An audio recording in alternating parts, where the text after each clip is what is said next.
Hello and welcome to Lord Lukan. Polish your bed knobs and straddle your broomsticks. It's 90 Day Fiancé, season, I don't know, it's like 100 by now. There'll be some of this nonsense. Then we also have a liar. I feel like I'm a good looking guy, so people can kiss my ass on me being shallow. A witch. I can't do that. And a mum in a wardrobe. My mom lives in my closet. Good morrow, dear viewer, and a welcome to another episode. Big squishy love to all those who have subscribed, you beautiful people, and freshly baked cinnamon rolls to the members of the Lukan Manor. Life, my beautiful human, is all about rolling with the Laurens that life throws at you.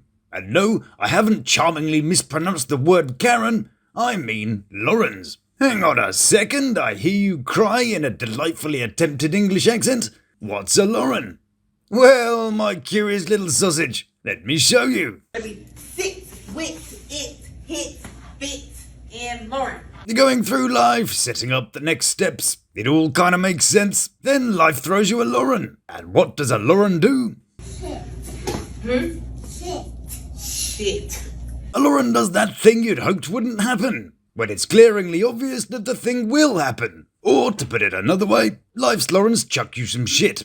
But not in a Karen way, in a Lauren way. Everyone can feel the shit coming, and you know everyone's thinking shit, and you're really hoping the answer's not going to be shit. You know, not like a malicious shit, non-offensive, mildly awkward shit that makes you wonder why you walked into that one. Yeah. Shit. That does rhyme, baby. Good job, okay? I'm just gonna leave that one off, okay? So, a Karen gives you angry shit, and a Lauren gives you endearing shit that you hoped won't happen, and you can only blame yourself for. That's very much how I feel about the new season of 90 Day. You watch thinking you're gonna get some shit, and everybody's secretly wanting some shit. And when it gives it to you, you've got to admire it for its naivety and thank you for trying. Baby, good job, okay? I'm just gonna leave that one off, okay? Anyway, now I've used the word shit at least 12 times in the last couple of minutes, I'm pretty sure this video's been demonetized, so let's watch some domestic cruelty.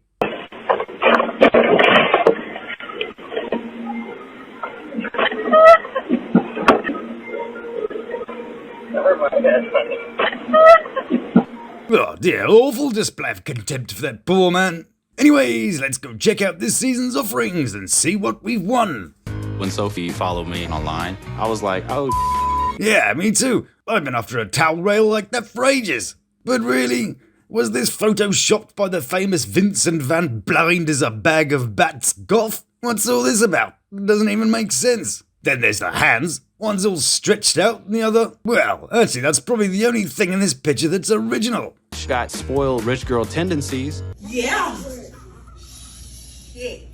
There's a surprise. Okay, so these are the vacuously narcissistic couple. This season's Jovies. Then we've got Ashlina, the middle-aged witch. I haven't told him I am a witch. And now it's time for Quote of the Week. Don't broke my penis. And she responds with, Oh, I'm gonna break it, all right. okay, yeah, sure, yeah, great, thanks, I look forward to that. Speaking of involuntary emasculation, look who else is here. More. That's right, America. Jasmine's now your problem. Oh, gross. But don't you worry, drama fans. I'm sure it'll all be fine. Then there's this guy. Oh, little French pig. Slightly nervous-looking guinea pig. But this guy loves his animals. 2 guinea pigs, 2 chihuahuas, and my mom lives in my closet. Sorry, what? My mom lives in my closet. Yeah. Shit. Over in Rochester, New York, the home of Jonathan Primo. Who's Jonathan Primo, I hear you cry? Well, he's the owner of one of the finest mugshots in Rochester. Anyway, Ashley is on her way to meet her man and is being all boss bitch about it. Oh my god. Like, we're doing that. So, tell us about you. My name is Ashley. Yes, I'm a black Ashley. Yeah, because there's totally no other black Ashleys. I love to dance. I love to learn things. I'm a poet. A poet? Well, if they're making stuff rhyme on 90 Day or Lock Up, you know it's gonna be good. But she doesn't treat us to any of that sort of thing. She does a bit of tarot within the sacred grounds of her kitchen. The magician is coming in upside down next to the Ten of Swords upside down. But it's not all magic and balls, you know. She spent some time in the missionary position in Africa, where a monkey and a little person had a fight on her head. And then we became engaged after like a week, I think. Yeah. Shit. That's right, they got engaged after just 7 days. And what did they put it down to? Getting caught up in the moment, being young and in love. Well, you know, 2 out of 3 of those things are probably right. Young, dumb, full of... Yeah. We tried to have a long-distance relationship, but it didn't last. Damn, who could have seen that coming?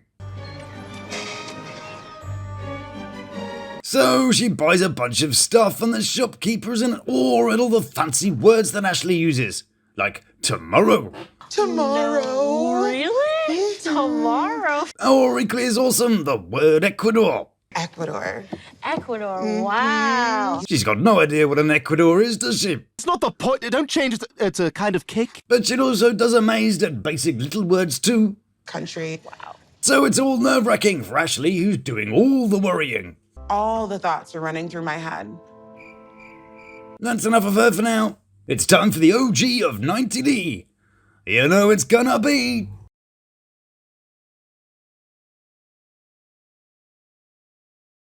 Oh yeah, they're back, and Jasmine's having a little get-together before she leaves for the US. And they've managed to find the most realistic blow-up doll ever made.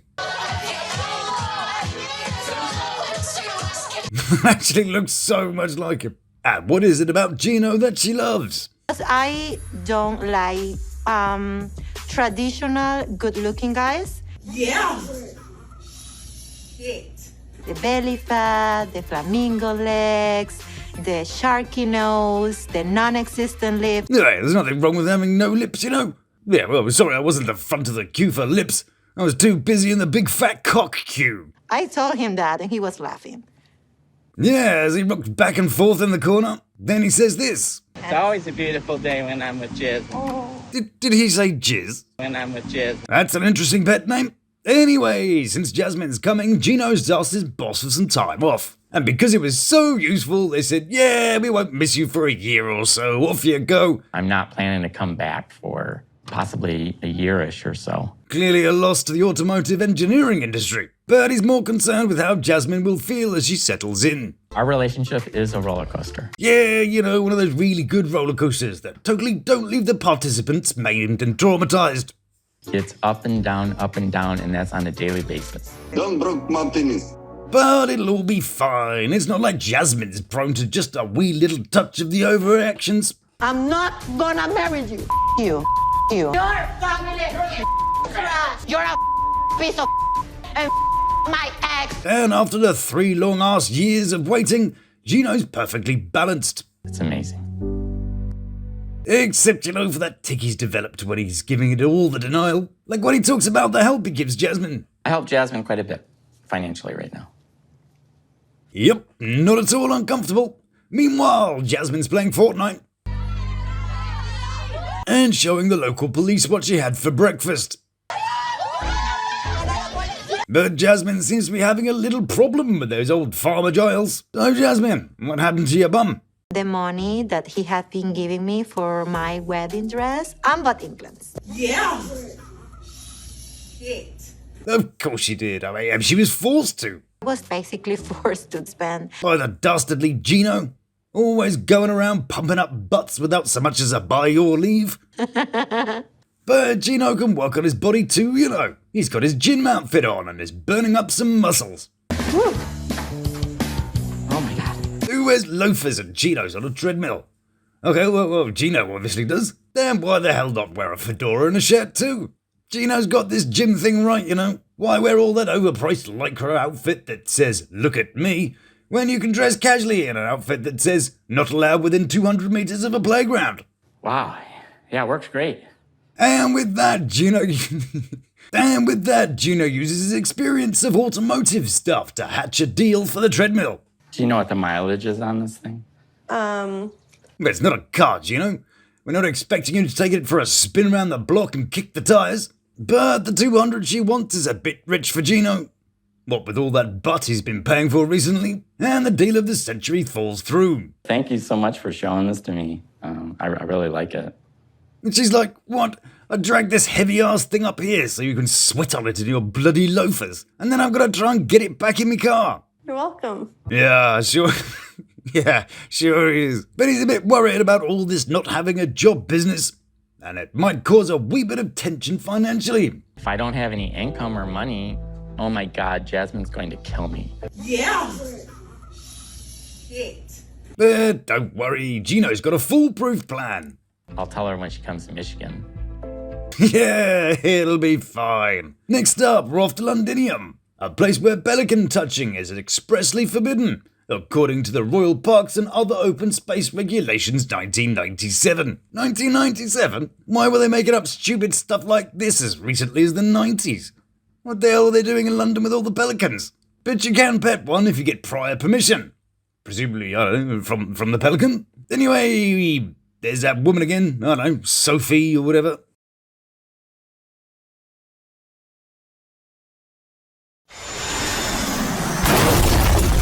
Oh dear, what a shame. She appears to have had a little mishap on her way. Now I was gonna just leave her there.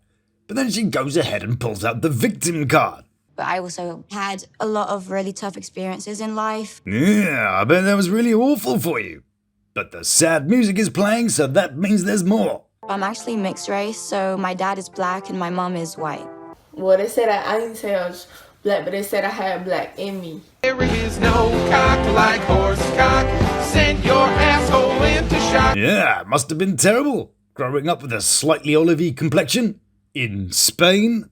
You must have stuck out like a sore thumb. But she's all happy now because she's met her man. I thought he was so cute. I wouldn't tell him that though, he'd get a massive head. I bet he is. And what do you think his attitude is like? I feel like I'm a good-looking guy, so people can kiss my ass on me being shallow. Oh yeah, he's a lovely one. Cringe. And then bangs on for an age about some stuff no one cares about. And then I slipped into a coma because they're so dull and unimaginative. Just to brighten things up though, let's have a joke. The horse walks into the bar and the barman says, How do I look? Like Mick Jagger just got a celebrity spot on RuPaul. I'm from Hoboken, New Jersey. I'm 47. In the 80s. Just an age. It is, yes, but I don't think it belongs to you. Just an age. She says that like she's being brave by admitting her age. I'm 47, you know. Like 47 is old anyway. If she said like 50, I'd be, oh my, okay, that's slightly more worthy of an ooh. Or even if she said 60. Well, I'd actually still believe that. But she's not exactly a Joanna Lumley 60 though, is she? Bit more of a sort of a Donatello Versace at 60. 80% of the world giving me positive feedback. I don't really care what the other 20% have to say. 80%? That might be a bit ambitious, but she's got herself a toy boy. I currently have a fiancé named Justin. Great, that's totally fine amount of information about that. I really hope she doesn't launch into her life story. It is a long story, but here it goes. And so she goes on for a bit. Something about being jilted by a rich man from Moldova. One fairly interesting thing she said was, when I first met him 17 years ago, he did look like Justin Timberlake. Yeah, uncanny. Aside from that, not much else to report, really. Well, there was this little thing. That I used to be a man. That explains so much. Right then, back to Sophie. Oh dear, how unfortunate. Sophie and Rob are just not exciting. But you do get an introduction to a British institution. How's Rob the Knob? Ask any British person and you'll find that every one of us have a friend called Rob the Knob. He's stupid, he's grumpy, he's the epitome of a knob. Then we shuffle over to Rochester to see what the world's only Black Ashley is up to. Got the bead memo. What bead memo? This one. Oh, yeah, this one. Totally Yeah, nice one. Yeah, I bet that's a hell-raising bunch. Then the conversation turns to Manuel, who will be arriving tomorrow. He said he thought the plane was gonna fall. It literally was like my love. Oh. Yeah, stupid primitive Ecuador man. Talk all broken. Think big silver bird fall out of sky. My God. Yeah, imagine that, being from a third world country and not loving air travel. Weird. So Ashley does a bit of all that interviewing stuff. What's this thing in the background? Oh, yeah, of course, it'll be a crystal. I think. Who knows on this show? Well, likes to not tell everything or leave things out as a way to protect other people. Translation, he lies his ass off, and when he gets caught, he claims he did it for best interests. Like Christian. I just denied sleeping with this guy because their feelings. And does my martyrdom look big in this? Does he know the full extent of your witchiness? Ah, yes, I'd forgotten about that already. Like, what does he know? That I do tarot and astrology. But that's not all. No. And your spells and... Yeah, Ashlina, you know, all those spells that you're doing all the time. All right, Hermione, calm down. You guys are a bit more hog roast than Hogwarts. But what does being a witch mean? It means working with the earth. It means working with your own intuition. Intuition? How's that working out for you? I made the wrong decision. This is a pattern. And then I backtrack and backpedal and pretend that decision never happened. That's very much the feeling I get from watching this. But you know, it's all about working with your own intuition. I can't do that. So they relentlessly established that the big dealio in this story is the whole witchy magic with a K thing, and how this will cause conflict with Manuel's religiousness. There's definitely a lot of mini lies, like little white lies that have come out. Interesting phrase that, a white lie. I imagine a white lie is like, I look good dancing, or I've correctly seasoned these chicken wings. Right, that'll do. Let's go back to Jasno. And Jasmine is preparing to leave her 2 kids behind to move to the States. It's very tough for me. Yeah, but you know, not tough enough to cry or anything. Or at least attempt a couple of tears. Wow. What a jerk. You know, really sell that connection. The connection that I have with Fiancé, it's out of this world. And shortly it'll be out the country too. So they sit down to break the news. I don't know if he's gonna be sad, he's gonna cry. Well, let's see. Mamá, ¿en qué día te vas? Yeah, it'll be fine. Back in Gino land, and he's enjoying a quiet minute. Until Jasmine comes along with some drama about the upcoming wedding and has a total breakdown. Family, where I'm living, everything. I love it. My country, my kids. Blimey, no idea what's going on there, but it's clearly not to her satisfaction. Well then, you beautiful viewer, that is the end of the episode. Thank you so much for watching. I'm making the videos longer, so let me know if you like a big long one once a week. Please leave a little like, and why not check out one of these other little videos. So until we meet again, stay beautiful, love to my 3, and you take care of yourself.